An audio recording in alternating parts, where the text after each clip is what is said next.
Hello ka-organic! Welcome to my vlog. So before ako magpatuloy sa mga hindi pa nakasubscribe sa ating YouTube channel, please click like and subscribe na para updated ko sa next video ni upload ko. Thank you very much. So ito, meron tayong yung karlang, or sa Ilonggo ang tawag dito is palawan. Ayan yung ginapakain sa sa baboy, yung ginalaga. Ayan si Sir Alex. Hi Sir Alex. Hello. Siya yung gumagawa niyan. Tapos doon niya ginaan. Dito na ginaluto.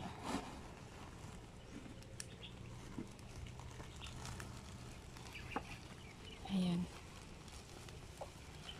So wala pa kaming alagang baboy. Ang ginagawa namin is sa manok namin, sa free range native chicken namin pinapakain ito. Nilalagay lang namin sa dyan ito. Nilagay lang namin dito, tapos magtuka-tuka na yan sila. Magbalik-balik sila kuan kaon dere hanggang sa maubos. Ayan, so ayan na. Karlang. Bunot lang yung ginamit naming sugnod kasi maraming bunot dito.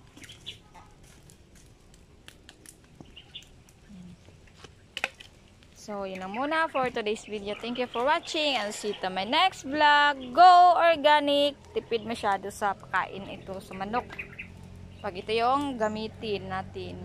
So, kung may mga available kayo ng mga ganito, yung karlang, ito. Ayan yung niya. May available kayo sa inyo. Tapos may mga manukan kayo dyan. Pwede kayo magluto nito. Ipakain sa mga alaga nyong manok. Lalo na yung free range na chicken. Malaki talaga yung tipid nyo sa pakain. Karlang. Go organic!